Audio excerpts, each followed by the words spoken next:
All right, here we are. Hey, Woo! 7:01. John's already on us. John's 401. already noticing we're late. Sorry, guys. We usually go live a little bit with like some music so that people can get in here, but we were just chatting about all of my life woes, and so Yeah. we kind of got rid of oh my god, got ahead of us. But anyway, Merry Christmas, everybody. I got my Christmas gear on. Kanan doesn't because he doesn't like the Hey, season. I got red. Oh, there it is. Santa, Hey, and my whole entire set behind me is Christmas, so you can that's fuck right. off. That's right. Yeah, you got a Krampus, and you got art back Dude, there. I got two Krampuses. I got the big from the movie Krampus, but then I also have this little Krampus dude. Nice. Yeah, I'm super stoked on him. He's actually furry. He's the first Funko I've ever seen that actually has hair. It's all furry. Yeah, it's pretty dope. You guys are gonna have to forgive my video quality sometimes. I for some reason my internet is just being a little wonky, so I might be a little laggy. But so sorry about that. What's going on, James? Good to see you. Lux, how's it going? Good to see you. Otaku, what's up, guys? What's up, everybody? Todd, hey. Mr. Jim, how's it going? Yep, you're in the right place. You're right here. If you guys are watching on the Ghost Pirate side, please come over to the Death Rattle side. We'd love you to be watching over there. We're really trying to grow that channel. It'd be super awesome to see you, Lux, with a super Thank you, chat. Lux. $4.99. Feliz Navidad, hermano. Lots of love. Sweet. Yeah, so we're basically just going to do kind of a Christmas hangout today. Talk with you guys. Talk about our plans for Christmas and what our favorite Christmas horror movies are, and really just, kind of a low-key hangout. So we would love to hear like your favorite Christmas horror movies in the comments. You can start throwing those out, or any Q&A stuff is fine today too. Like I said, just kind of a low-key. There isn't any super pressing news. There is a cool trailer, that new A24. Did you watch that yet? I have not seen it yet. We can watch that. Yeah, dude, it looks super fun. Yeah, we could kind of like, I don't know. We'll just watch the trailer and then, it's crazy. We didn't get flagged either for that last video, and I think it's because we paused and talked. So we need to like do that again, because that one I thought for sure. But well, if it's transformative in some way, and for whatever reason, sometimes that's what I mean. If we're pausing it. Because we don't usually pause it and talk in the middle of it that much. Yeah, so that's what we have to do. And like we didn't just do that, but we rewound and replayed parts, and like, because that's the key right there is, transformative. So right, yeah, we got to do that. I'm to be completely honest, I have not watched a lot of Christmas horror movies. I've watched a lot of the classics, like I've watched Black Christmas. I've watched I've watched an umpteenth amount of Krampus movies. I feel like there's just so many of them. There is that's the thing. Like, it's kind of like shark movies, right? There's a couple good ones and then a shit ton of horrible ones. And it's the same way with Christmas horror movies. But there are some gems, but there's a lot of Christmas quote unquote horror movies that are horror movies but just like take place on Christmas, like P2. Or so not, like P2 is awesome. I love that movie, but Gremlins? It's barely a Christmas horror movie. Well, Gremlins is a classic. Gremlins is one of those where I don't know if it even is a horror movie. A lot of people argue if it is or not, because it's very much like a kid movie. It fits into that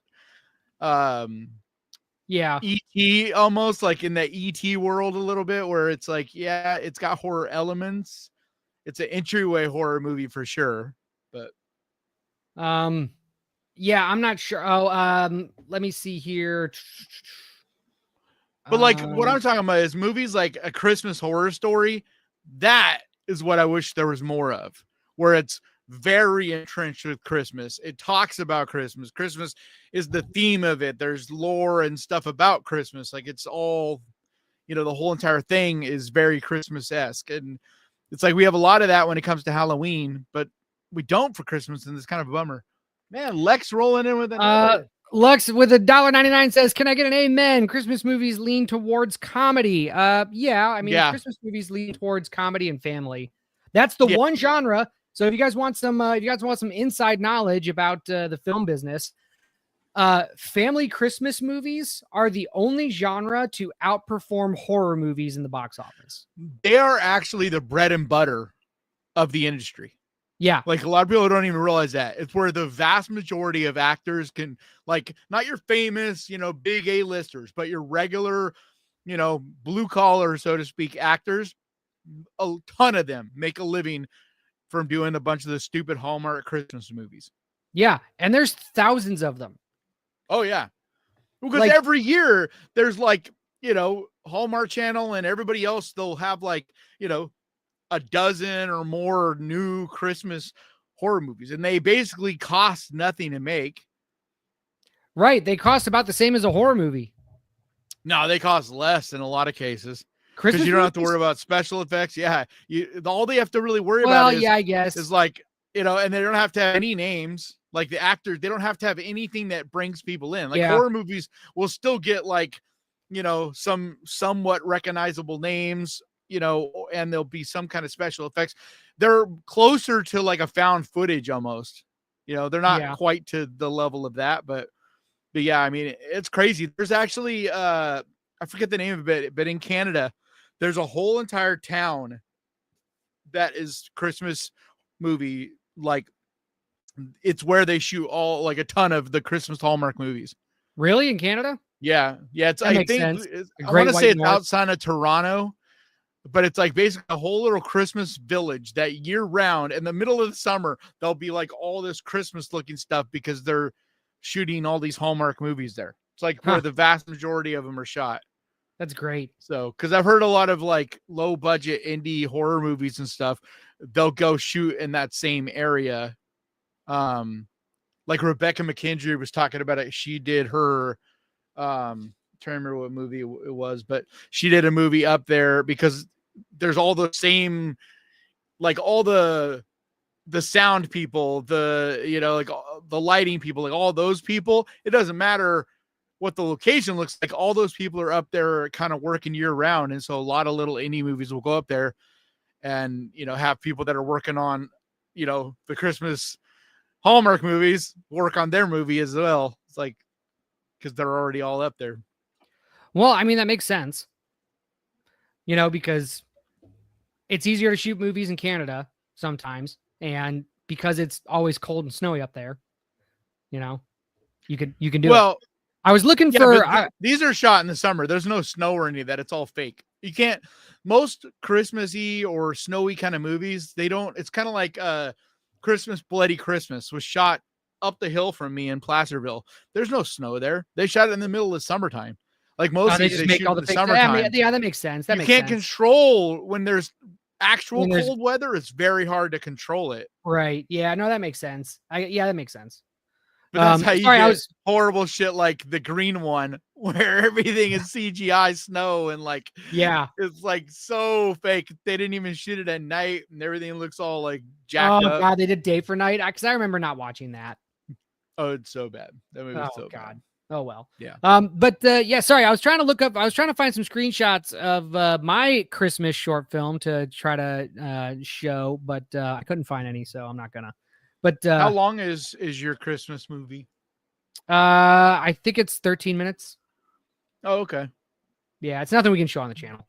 But a shorter short. But yeah, well, yeah. All my shorts are not long at all. The longest is 13 minutes.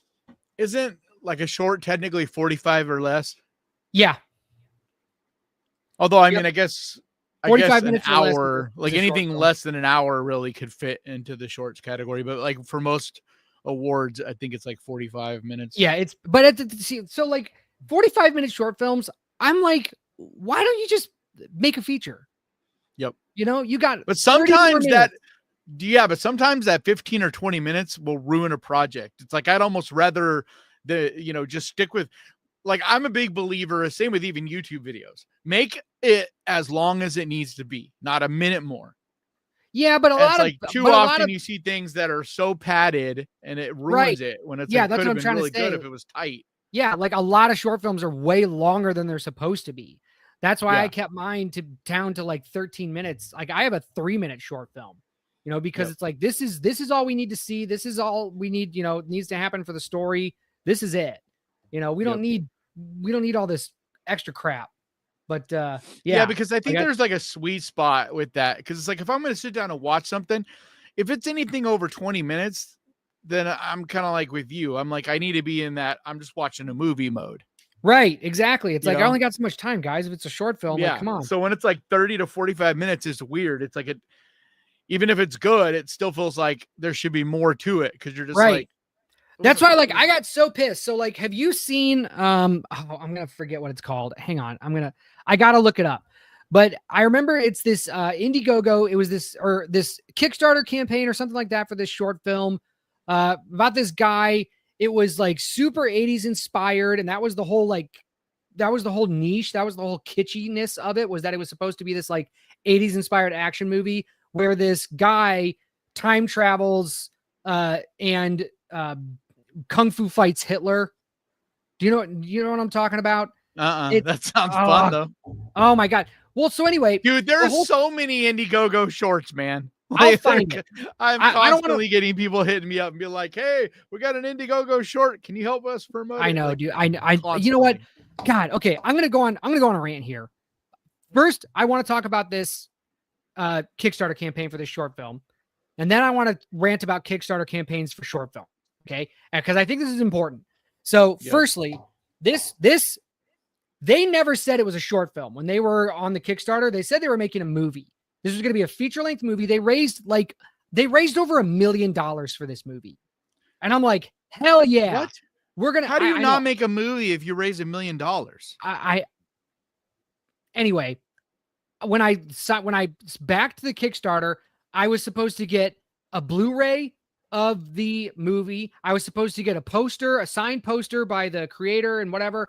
I was supposed to get all of this stuff, and I didn't, but I was made aware of the release of the movie, and it was a 27-minute short film. Dude, someone just pocketed like a bunch of money. Yeah. There's no way I don't even know what you would do with $1 million on a 27-minute movie. You know what I mean? Like, I don't even like, I mean, Chris Stuckman raised $1 million and made a full-on movie that got picked up by Neon. Kung Fury. I just looked it up. It was called Kung Fury. So for those of you that want to look it up, I don't think there's a Kickstarters, the legit ones, nobody makes money from them. Like everything they make goes right into the project. So like the producers, directors, like those people, whoever's making it, they don't make any money from it.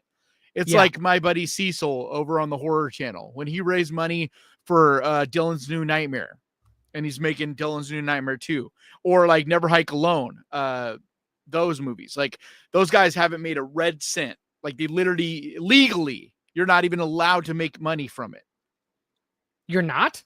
Yeah. When you do those, like a Kickstarter type of program, when you're making the movie, if you're making it, like you have to claim it on your taxes if you do. And so vast majority of those, they spend every penny of it into the project. Otherwise they're on the line for all those taxes. Oh, geez. Yeah. Well, so anyway, it's like a complicated thing. Cause like if you raise $1 million, well, you have to pay taxes on that. But if you pay it all out to people, you basically 1099 it. They have to pay the taxes, but you're not collecting money, so you don't have to pay taxes on it. Lux, no, it got made. I'm going to show you guys the trailer, but it got made, but it's a short film, not a feature film. And I was led to believe that this was going to be a feature film. But here's the trailer. We're gonna watch the trailer. It's an awesome look. Like this got me hooked because they made this trailer as a concept for it, and they're like, we're gonna make this movie. So here it is. So this was made before they even raised the money. Hey, you got a permit for those guns? I got your permit right here.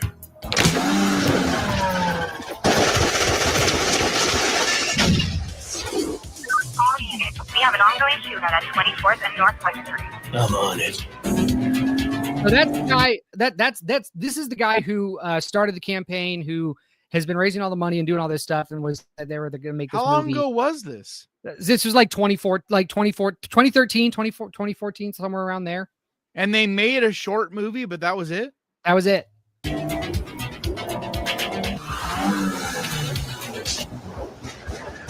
Dude, it's totally Bollywood. Yeah. He's a kung fu renegade cop. I don't want to hear it, Kung Fury. I've just been at City Hall. You just destroyed an entire city block, for Christ's sake. I quit. Now he must defeat the most evil kung fu master in the world, Adolf Hitler, aka Kung Fu-er. Hitler. He's the worst criminal of all. I mean, just would you not jump at the opportunity to fund something like this? I mean, this is a great looking trailer. Yeah, but it's all editing. I mean, yeah, it's all green screened. I mean, the guy's talented. I mean, it's, you know, What I'm it's saying is, it's like, I don't see why he would need to raise a lot of money to make this. That's why I feel like it literally is just a scam. yeah. All time. It's got Why did you kill him?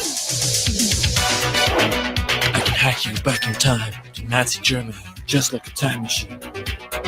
But I do know that there is a big, I've heard there's a real kind of seedy underbelly when it comes to little movie projects, raising money for them and stuff, because there's a lot of people that just pocket a shitload of money from these different projects. Yeah. That's why it's like important to know who you're supporting. I know? guess. Like, I am all for supporting independent films. They have to be, you know, we got to do that. But like, you know, I don't know. It's just like a lot of things, man. There's people that are scammers out there that just take advantage of people, you know? Lux, I don't think you get the joke of what this is supposed to be.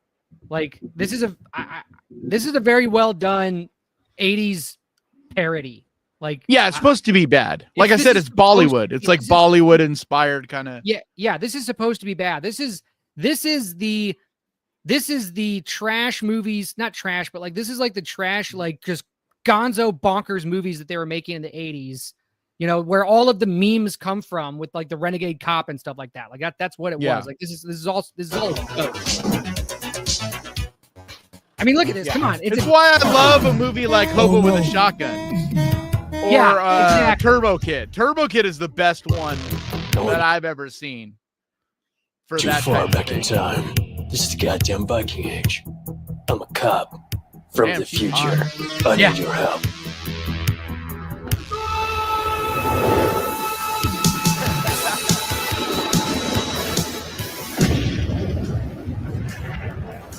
Anyway, so this I almost don't know if this could ever, and that may be why they ended up making a short, because I don't really think that this is something could ever work as a full movie. Why not? Because when it's this silly, it's like the joke wears off. You know what I mean? It's like you start to get tired of it. Oh, not me, dude. No, not me. So there's a movie. Have you seen Skeleton Cop? That's why I think both the movies I mentioned are perfect, because there's still story to them. They're still doing things. It's not just one crazy over the top goofy thing after another. No, there still has to be a movie there. I don't know, man. But I just when it's this tongue in cheek and this aware of itself, like but for an hour and a half. Yeah, for an hour and a half. Have you seen Velocipaster? Yeah, or like, but I'm not a big fan of those. It's just like, it's like, yeah, like the concept is great. It's like, Lamageddon. It's like, you know, or what is it, Killer Sofa or whatever. It's like they're fun for like about 15 minutes or so, 20 minutes, but then it starts to be like, okay, if there's not an actual movie, you know, like some story to it, something there. Right. If it's just lots of silly, bad stuff, it gets tiring. The story is that he has to go back and kung fu fight Hitler. That's the story. But it's. I know what you're saying, but like that premise sounds great. But like, I'm the story guy. Like that's what I'm always bitching about. I get it, but there's just something about these kinds of movies, like this kind of movie, Velocipaster, She Kills, Skeleton Cop. Like I can watch those movies and they're just like what you said, Hobo with the Shotgun. Like I can watch these movies and just know that they're supposed to be this trash. Well, and I can but enjoy Hobo them. with a Shotgun has like story and has it scene does. and characters, and like like I think all I'm saying is it's a lot harder to do a good one. No, you're right. And I think it works a lot better. Like a perfect example is Tree Venge.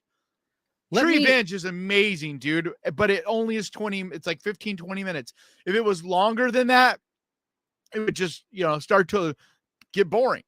So let me clear But like something when it's up. 15, 20 minutes, it's fucking awesome. I want to clear something up because Lux said this project would never need to raise. No, it didn't.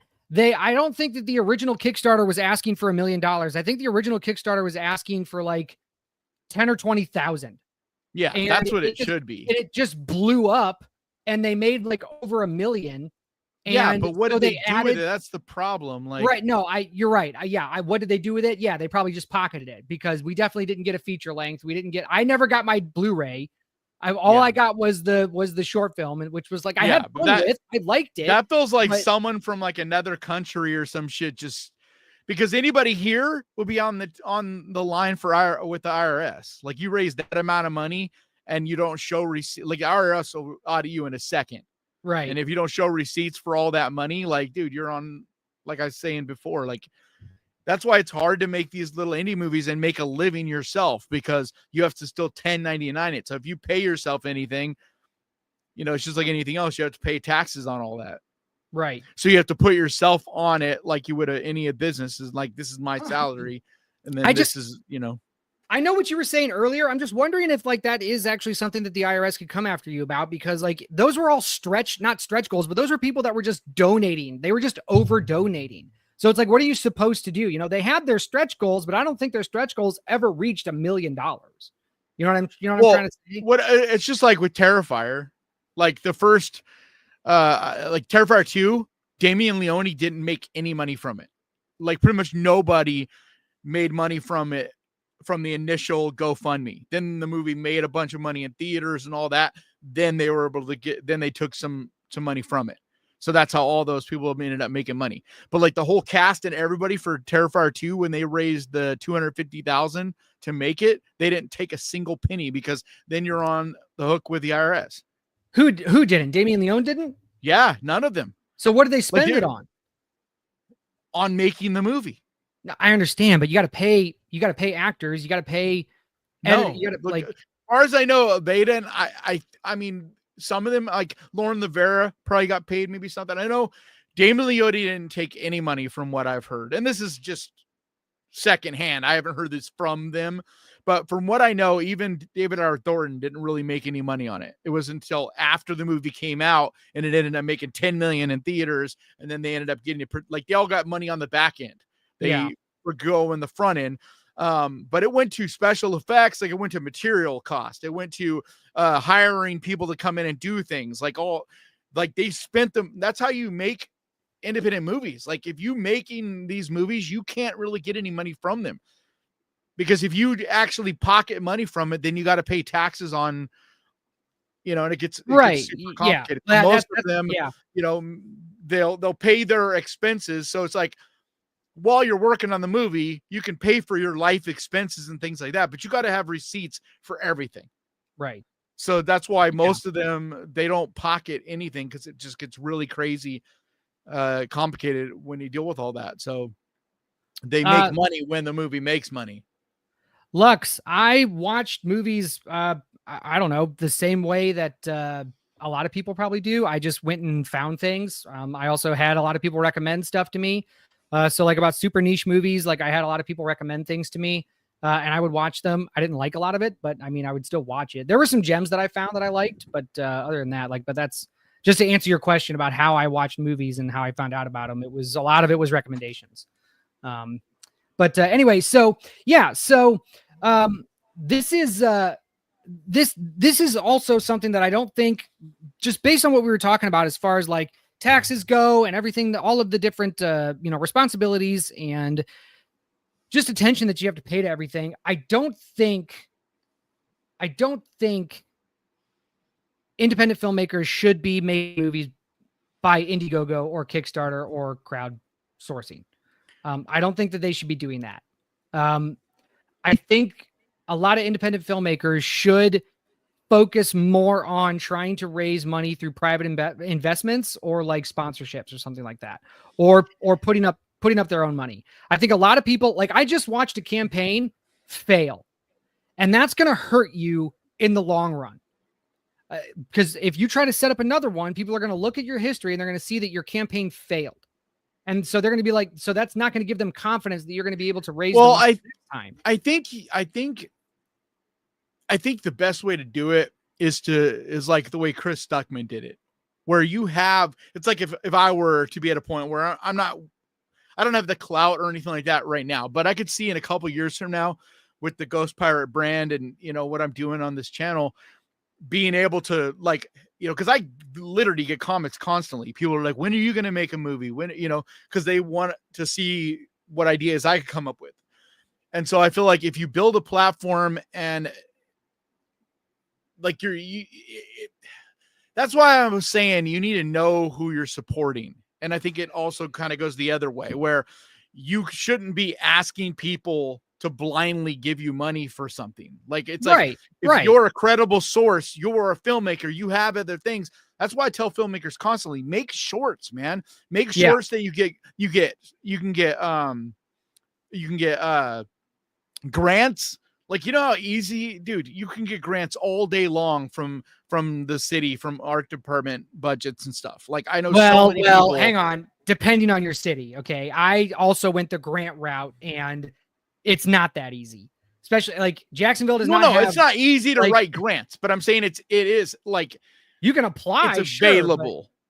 But grant writing's hard. It's like you generally got to hire a grant writer. Yeah, no, it's like a full-time. It's like a full-time job. Yeah, right? I know. I did the whole art, making a living as an artist. I know an artist. That's the only. A lot of people don't know that, but like, if you're a visual medium artist, the only way you really make a living is from grants. Like, that's pretty much how you make a living.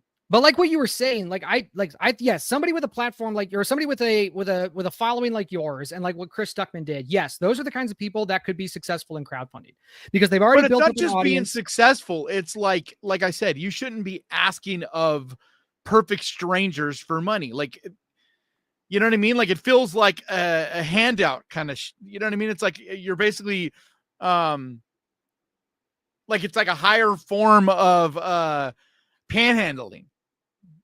The way I see a lot of these GoFundMe projects, you know, it's like, well, that's what it is.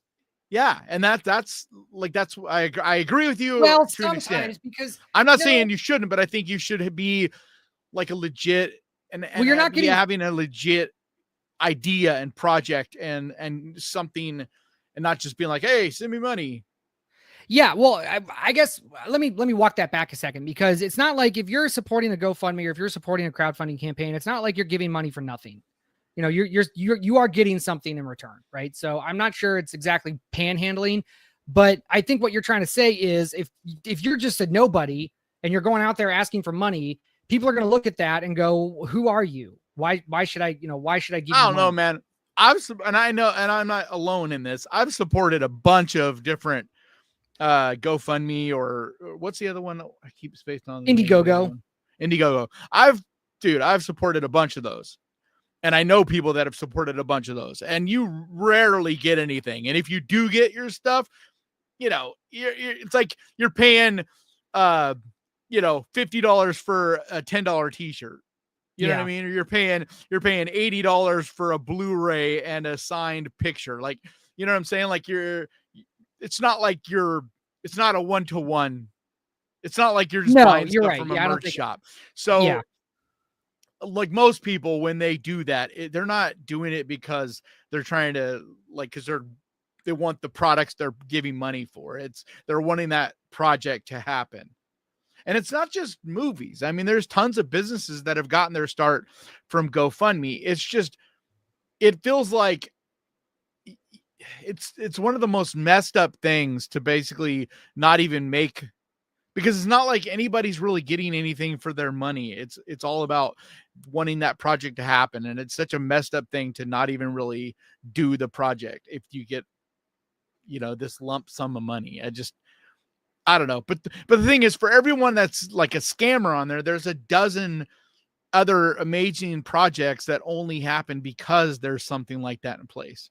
Yeah, no, I agree. And I'm not saying that it's all bad. I just think too many indie filmmakers get burned by the crowdfunding process because they don't understand how to do it or why people are donating to these things, and how to build trust and build that relationship, especially when it's something where, like, I've seen Indiegogo campaigns where they're trying to raise like $3,000, and it's like, man, get like a paper route. You know what I mean? Like, go drive for Lyft or something. Like, and like, obviously there's going to be people, don't fucking type in the chat about anybody that can't go do Lyft or whatever. Okay. That's not what I'm saying. What I'm saying is when it's that kind of money, you can just raise that yourself. Most of the time, I know that there's outliers.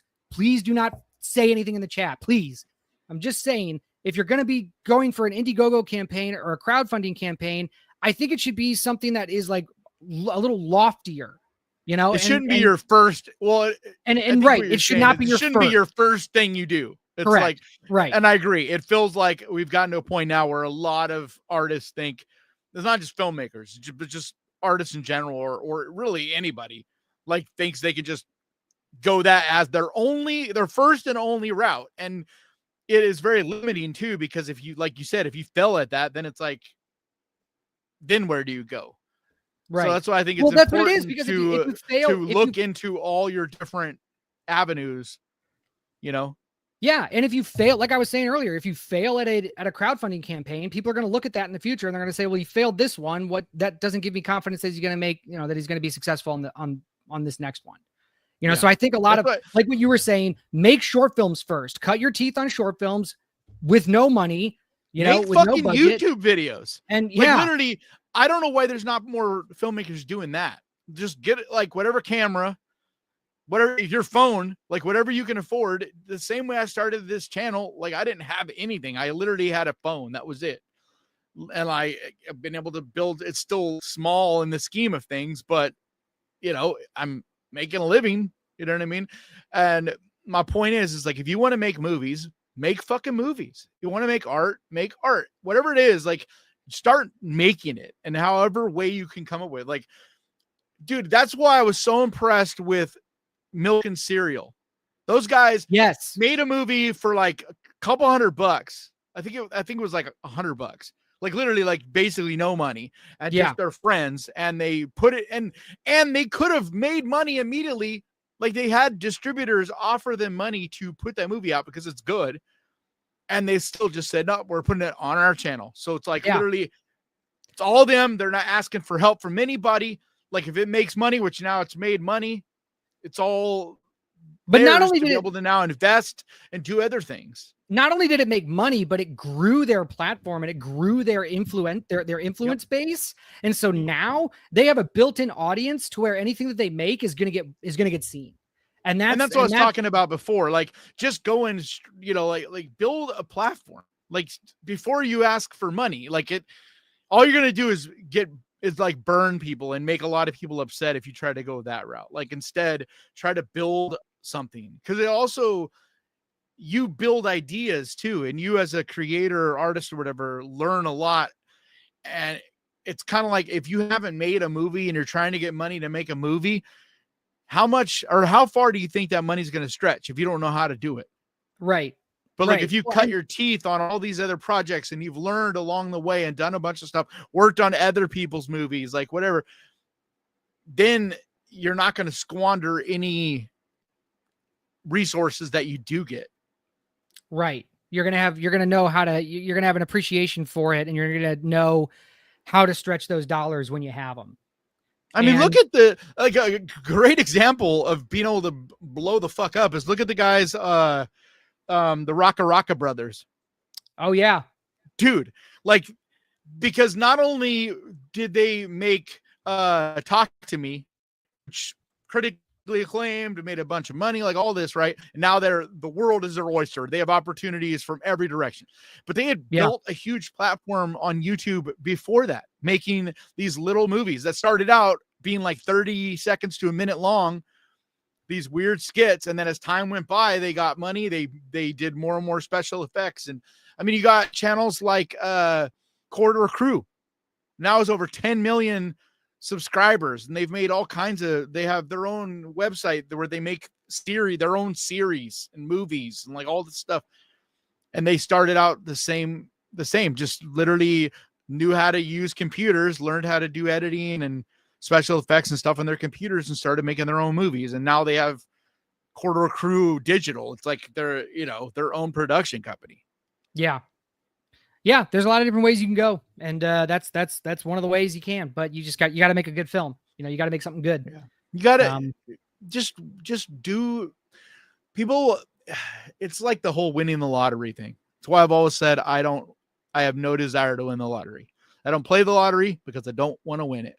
Yeah. Like, I don't want money for nothing, because you don't learn anything going that route. That money means nothing. True. It's like, if you,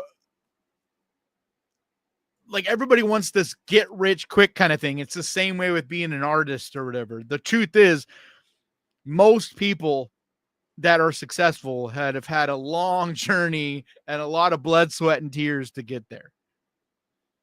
And even the ones that look like they are overnight, like I've heard people talk about Chappell Roan is like, man, overnight sensation. Or what's the other one that's blowing up right now? I forget her name, but anyway, and it's like, dude, Chappell Roan, if you go online and look, dude, she's got shit playing the same songs that are now like top 40 huge hits, right? Playing the same songs 4 years ago, 5 years ago. Like, it's crazy. Yeah, there is no overnight success. In clubs and like, yeah, there is no overnight success. But we should get to the comments. Like, listen. Yeah, the comments are, stop talking about this. That's what the comments are. It's what they seem to be. Lux has been very active and trying to get us to change the topic. Polar Knights on Twitch likes this show because they get ideas of how to dress when they need to blend in at Daytona 500. Okay. I think Daytona 500 is cool. I don't know. Are they pretty fashionable? Well, I don't know how to get. I don't understand that. Whatever. Thanks, Polar Knights. I think I don't know. Thank you. Do I look like the people that are at Daytona 500? No, and I don't think I do either. But I just don't. I don't know what that means. Hey, thanks for the view, though. We approve. Thank you. Let's see. You guys are talking about Creep in the chat. The Creep tapes, or wait, is it Creep tapes or just Creep with the Mark Duplass? What are you guys talking about? Well, he's got the new series, Creep Tapes. I still need to watch that, man. I got to get caught up on a bunch of stuff. I saw the first one and I thought it was good, but I didn't think it was good enough. The movie or the first episode? No, I watched the first movie, just Creep. Yeah. I thought it was good, but I didn't think that it was I didn't think we needed another one. And now whatever this Creep tapes are. But I've heard Creep tapes is awesome. I'll watch it. Yeah. I don't know what makes it so special, but I've only seen the first movie too, and I really liked it. I started Creep 2, but I don't think I finished Creep 2. I don't know. Once again, I'm always a big supporter though of found footagey type of stuff. Like, when it's done right, it just can be super creepy. Yeah. So my favorite found footage. What's up, Ralph? Trying to find where's Ralph? There he is. Yeah. You think Mark Duplass gets annoying, right? Isn't that Mark Duplass? A lot of people think he gets annoying, but that's kind of part of it. Dude, the Duplass brothers are they started the mumblecore genre, didn't they? I don't think they're brothers. I thought they were. I thought they were the Duplass brothers. I thought it was Mark and somebody else. Yeah, come on. I don't know. Anyway, but if there's any fans of the mumblecore genre, we're derailed. We're derailed. Let's get back to Christmas. We're not derailed.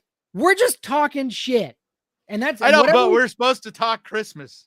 I know. Well, okay, then yes, we're derailed because how far can you go on Christmas? We talk about our favorite Christmas horror movies, which are all going to be the same.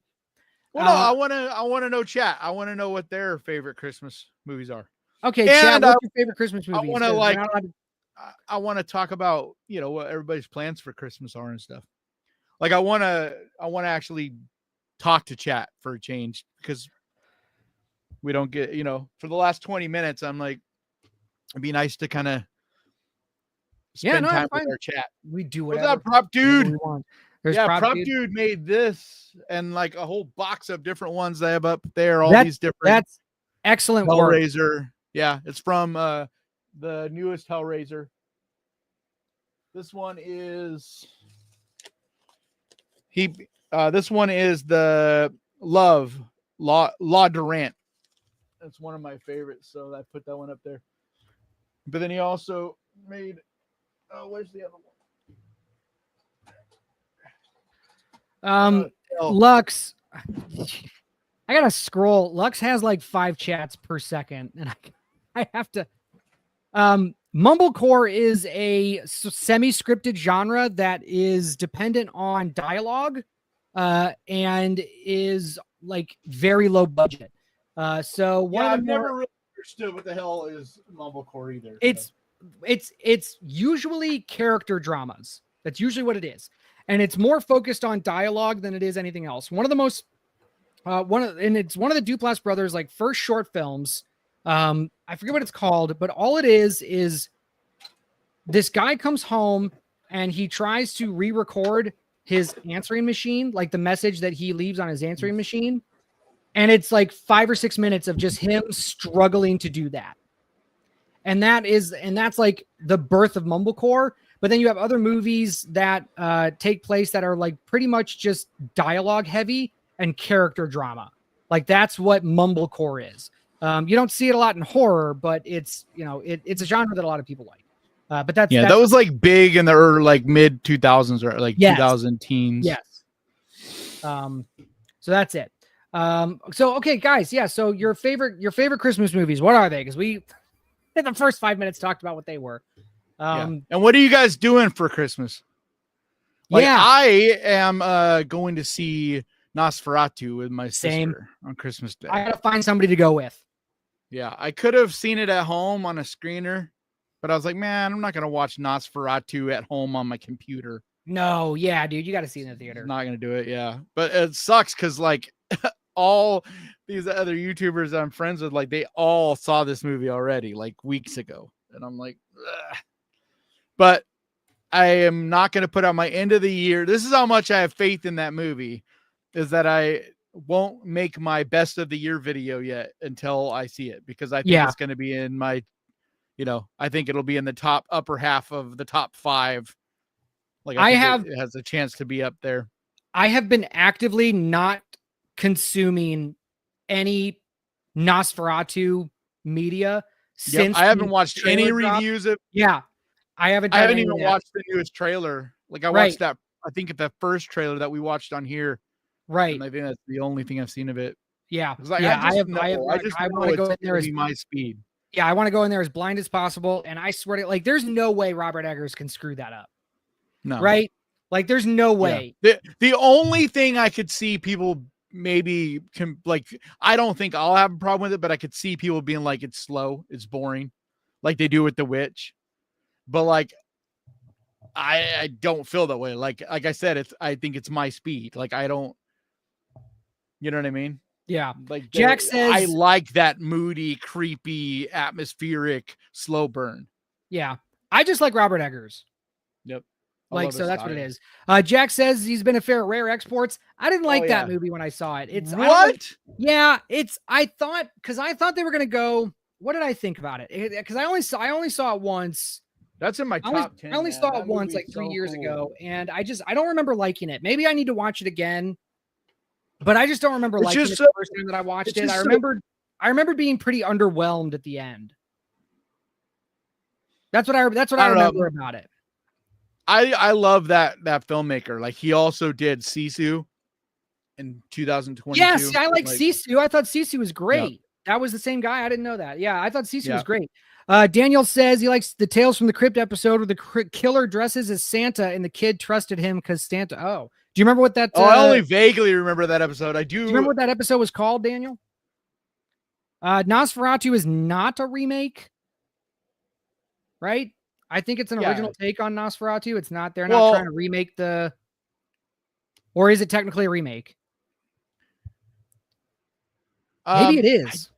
I think it's well, it is and it isn't. If I remember correctly, or not, if I remember correctly, I know this for sure. It's basically what The Thing was. Right. So it's like it's his own imagining of the same source material, I guess. Like, It's because aren't hopefully they going to all based off of that original Dracula? Yeah, it's hopefully going to Book be or a whatever. very original take on the Nosferatu story, which Yeah. is what The Thing was. Because, like, right, The Thing was technically a remake from a thing from another world, Yeah, but it they're was very much pretty its different. own original thing. Yeah. So I think that's what this is going to be. I think it might have like basically the same story. So like but it's the same story as Dracula, like all the different Dracula movies. Like it's literally, it is the old Dracula story. The guy goes, it's, you know what I mean? It's like all the same. That's why anybody that's going to see this that isn't big on visuals, it's like we all kind of know the story. Like there'll be a few little changes, I'm sure, here and there, but like it's a pretty simple story. Lex, we're talking about Nosferatu right now. Earlier we were talking about rare exports. That's what I said I was underwhelmed by. I was underwhelmed by the ending. That's what we're talking about. Now we're talking I have about a feeling Nosferatu. Lux is very young. Or just very energetic.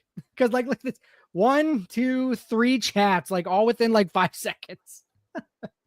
Yeah, the Herzog one. Christopher says, watch the Herzog one from '79. Yeah, That's a good example because it's pretty different. I mean, it's still basically the same story, but feels pretty different than the silent movie. Yeah, and the guy who Werner Herzog, talk about a crazy person. He has a masterclass. So if you go to that website, masterclass, Werner Herzog has like on filmmaking, on writing, on like stuff like that. Like he has masterclasses on this. I watched all of them, and this man he's a crazy person. Like the things that he did while making his movies are completely insane. Like lying, like he's the one that with the ship, right? The whole the guy who had the boat. Yeah, I forget what that movie's holy called, but crap, that's that story's crazy. That dude. Oh my god. Everything in his movies is kind of real. Like that's kind of the big thing about his movies. It's not like you're seeing stunts and stuff. You're seeing people pretty much do what they're doing. Everything is very, very hyper real. Like if people are muddy and dirty, they're actually muddy and dirty. Muddy and dirty, right? It's not makeup because they like he wants everything earned. He wants to feel the realness of it. Leslie says favorite Christmas watches, The Yattering and Jack. Leslie by Clive Barker and Tales from the Dark Side. The Yattering and Jack. I don't think I've seen that. Yeah, I have no idea what that is. The Yattering Jack. I've never even heard of that. Yourself, Vanity says, Tales from the Crypt, have yourself a scary little Christmas. Yeah, that is. Yeah, yep. We gotta watch it. Christopher says it's gonna be a goth wet dream. Yeah. 3, I think. What? Oh, Christopher says it's gonna be a goth wet dream. Yeah, it definitely is. Yeah, that's what I mean by if you're not into the visuals and the mood of it, then because I mean that's his thing in general. You know what I mean? Like all his movies are about the mood and the feel of them. It's right. It's much more than because like The Witch is a pretty basic story. Like if you just break down what the story is, it's a pretty basic story, but there's so much layering when it comes to the mood of it, the lighting of it, the dialogue, like the way that it's said, the performances, like that's what makes them so deep. It's not that the story is so complex. Right. Yes, Christopher, Augier. I never know how to say that word. Augieri and the Wrath. Oh God, Augieri. Oh fuck me. And the Wrath of God. Yes, yes, that is a very good example of Werner Herzog being crazy. James, I like Herzog too. I just think he's a crazy person. That's like, I know. I don't know what I've seen of his. I know I've seen some of his most stuff, popular at least in movie, parts. His most, I shouldn't say his most popular, but his most commercially popular movie is Bad Lieutenant. So I don't know if you saw that. I've seen that. No, he's mostly just known for being like an artist where he's like, it's kind of like those musicians out there that, you know, like a band like Quicksand or something that barely sells any records, but they're so about the technique and about the artistry of it and all that. They don't try to, like, they don't write anything for anybody else. They're very selfish. So like mathcore bands. Artists. And like, yeah, exactly. And I mean, that's fine. I was that way for a portion of my life, but then I got to a point where I was like, it's so self-serving and selfish, and it kind of becomes miserable. Like when you're not doing anything with other people in mind, it's like such a selfish, dismal way of seeing the world. Yeah. It's why I had to stop doing visual medium art, really. I mean, there's lots of reasons, but that's one of the biggest. So it was like I was always having to dig into these hollow, empty places to find my inspiration, so to speak. And it was all about me.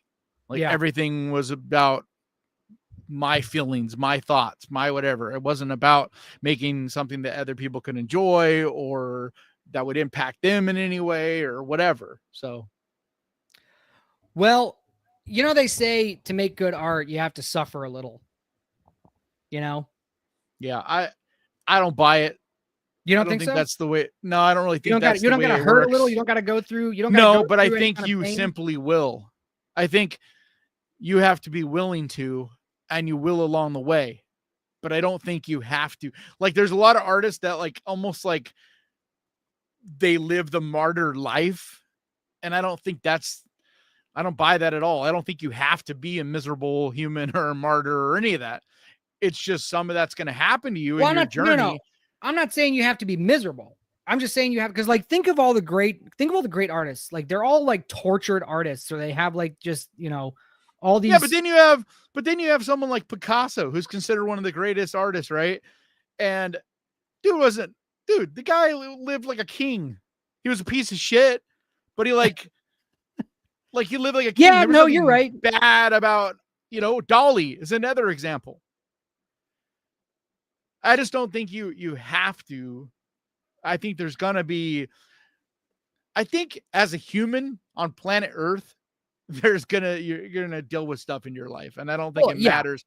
I don't like existence is the suffering. reason I say this is like I lived in the art world for so long, in that like artist world, and it's like almost like you choose to go down the hard road, and you choose to be struggle and to be poor and to whatever. And like the whole starving artist concept. I think it's, you hear a lot of artists talk about this now. Like it's something that's kind of changing now. And it's like, you don't need to be a starving artist to be a good artist.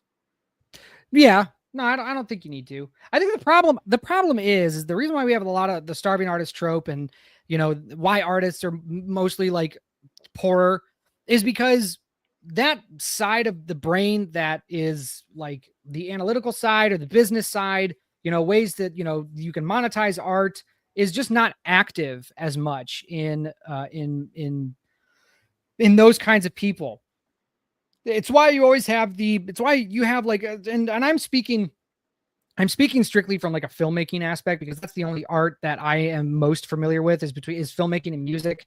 And just, you know, being a filmmaker and a musician, I know very much how, you know, the first thought in our head is not how do I make money off of my art. The first thought is how do I make art, and how do I make my art better? You know, we have to teach. Yeah, but I think I think that's where this whole kind of misnomer lies. It's like a couple things converge. Like you have to pay your dues. And a lot of times paying your dues means being like in your music, right? Paying your dues means you're going to ride around in a van eating bologna sandwiches. Like, you know what I mean? Because that's what you got to do your art, to perform, whatever. But if you are able to drive around because like say someone has money or invest in you or whatever, and so you can fly around instead of driving around, and you can play in these nicer places and have a hotel and whatever, I don't think it's going to make you have lesser music. And I think that's where the problem is. It's like it isn't the road and being poor and struggling that is making the good music. It's like, it doesn't have to be that way. I just don't buy it. Right. I don't think you have to be like struggling person to have inspiration. No, I agree. I don't think you have to. I definitely agree. A lot of people feel that way. Like they, like there's Yeah. all those stories of like bands like Metallica where, or Motley Crue, where they like, slept in a little closet basically and were poor as shit. And Yeah. but then it's like, when you know the true story, it's because they were doing a bunch of fucking drugs and partying and not being serious. If they had been serious businessmen in that point, they could have bypassed a lot of that. But they were teenagers and they were just being punk rock and partying, like goofing around, so to speak. So just being idiots. Yeah. A businessman coming in, seeing what they were doing and putting it out. But when you're in your late teens, early 20s, like they were, they're not thinking about it, But what I guess, because what I'm saying though is like, you could be a 20-year-old, and if you're not into partying or drugs or any of that, and you do have a professional mind, you could still make good art and package it yourself, put it out independently. Like I know a lot of young artists that do this kind of stuff now. Like the world is changing. Like there's so many young artists that are independent. Like I was talking about with Chapel Roan, like she paid her dues, but at the same time, it wasn't like she was just partying and being goofy. She was marketing herself and promoting herself and doing the things right, and did bypass like a lot of the crazy shit. And, she was poor to a certain extent and did have to kind of move from a small town Midwest to California. And you know what I mean? Like she did have to do some of these wise business decisions, but in a couple of years, she was able to blow up and pop off, and her talent. And I don't think she had to be struggle and all that to make her art form. Yeah. It's, it is a lot of times part of the process, but I don't think that in and of itself is what makes the good art. It's just, you got to pay your dues. Yeah. Sorry, they're talking about the substance in the chat, and I want to weigh in on this. I want to talk about it. Daniel says Demi Moore could win an Oscar for The Substance. I don't think she'll win, but I think she could be nominated. She's definitely not going to win. Lux says she could, but does she deserve it, or would she be winning because she's a mainstream actress in the film? No, she deserves it. She put on an incredible performance in The Substance, and she deserves to be nominated. I don't know if I would say she deserves to win. Who's she if going she up wins against? For best actress? Who would she be going? We up don't know against? yet, and that's the thing. I haven't seen a lot of the movies where they'll, people that will be nominated against her. I'm not saying she doesn't deserve to win. Well, there's so many of these smaller indie, whatever, these different movies. Like I haven't seen a ton of the different dramas out there that'll be going up against her, but I'm not saying she won't deserve to win. I don't know. I'm saying I haven't seen a lot of the movies, so I can't say she deserves to win. She definitely deserves to be nominated, but I do think if she wins, it will be because of her being Demi Moore. Maybe. You know what I mean? I'm expecting her to get getting nominated. She deserves it based on what she did. Winning, I think, will be because of, like, there might be a bit of that lifetime achievement award, like Leonardo DiCaprio, like a little bit of that will put her over the top. Maybe, but we have to see what movie she's going up against, because if she's going up against a bunch of crap movies, then she definitely deserves to win it. I know there's a lot of people talking about the lead in what is it, Honoria, that comedy drama. I haven't seen it yet, but that one, a lot of people were, it's something like that. It's it's out in theaters right now. Like there's a huge buzz about it. A lot of people are saying that she is got a good chance at winning it. I don't know. I know every year there's a bunch of these movies and I don't even see a lot of them. So like I mostly focus on horror. Leslie's saying Toni Collette should have won for Hereditary. Yeah. That's why if Demi Moore at least gets nominated, I'll be so happy. Yeah. Because like, dude, we've had Mia Goth should have been nominated at least for one of these fucking movies. Like I think she should have been nominated for Pearl. And she didn't get any look at all. Toni Collette, in my opinion, 100% should have been nominated. Rebecca Hall should have been nominated for The Night House and for what's the movie she did in 2022? I can't remember. But so good. But my point is, this horror actresses and actors get snubbed every year. Oh yeah, horror always gets. I mean, this is what they were also talking about in the chat, that horror was always looked down upon. It still is. I mean, like, horror is still the redheaded stepchild to the Academy. Yeah.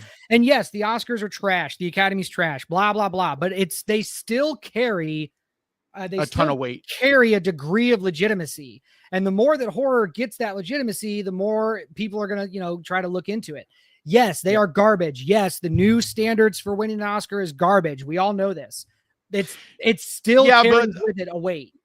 I feel like we're only a short time away from the Oscars changing, because the old guard is literally old.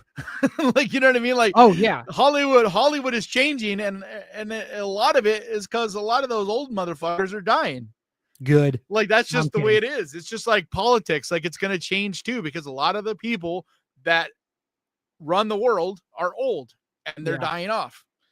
And I'm all for that. I'm not saying I want people to die, but I do think the world needs to change, because a lot of the old guard has got a lot of things backwards. I agree. Prop Dude says Naomi Scott should for Smile too, if we're having that discussion. The character name just makes me think of ulcerative I think she's colitis. incredible in that. I think she was incredible in that. No, movie. Naomi Scott was the best part of that movie. Absolutely. Yeah. I don't know if I think she deserves to be nominated for an Academy Award for it. I wouldn't say that either, but she was very, very good. Because to me, like, there is a ton of, like, the thing is, a lot of people that are watching this right now, and myself too, like, we watch horror movies, right? But if you watch all the movies, like, I've been watching a bunch of different movies recently because they're doing the Mystery Mondays, and a lot of these are independent movies, these smaller movies that a lot of people don't know about, but that are incredible. Like, I just saw one this week about this female boxer, and it's based on a true story. And, like, the lead in that was just amazing.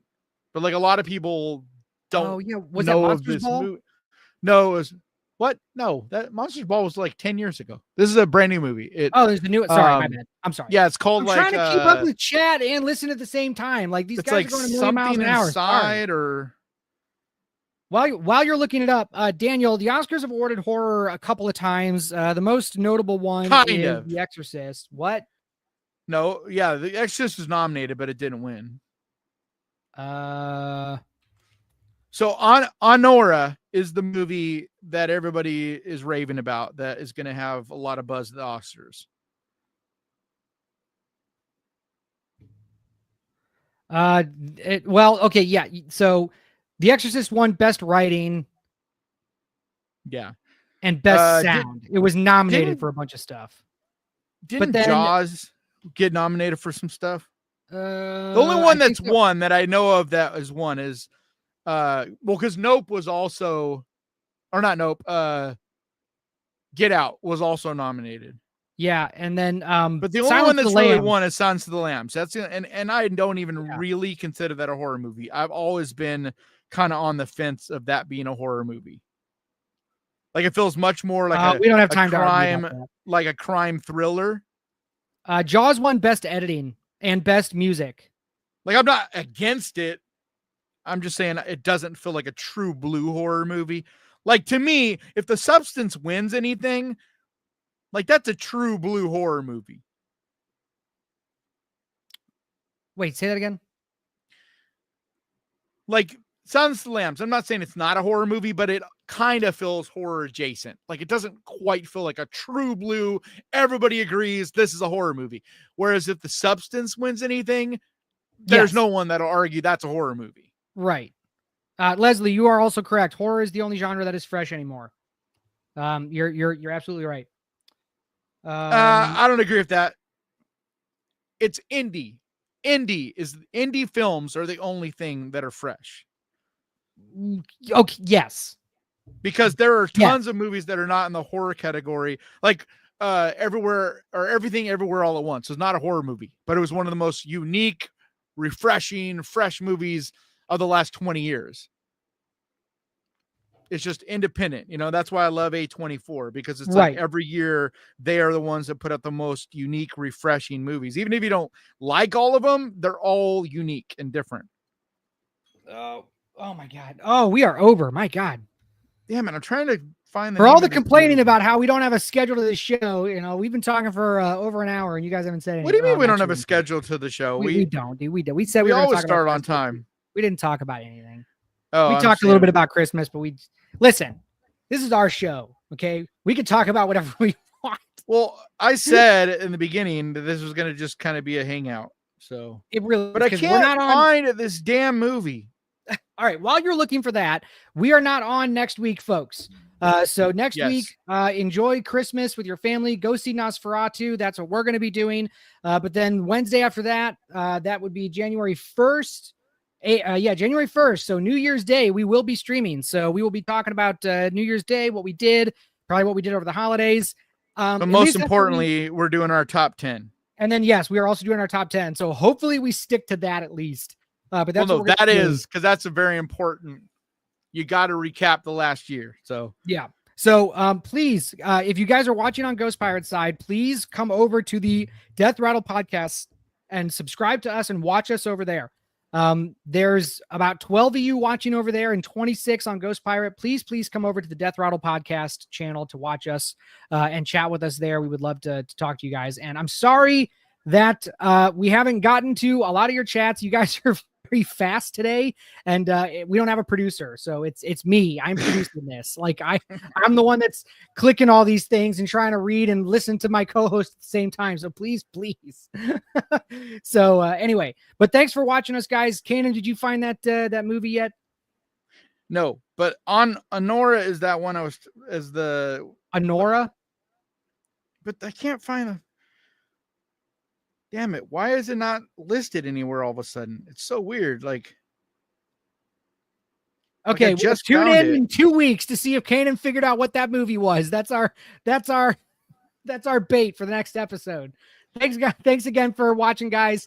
We will see y'all in a couple weeks. Bye. Later.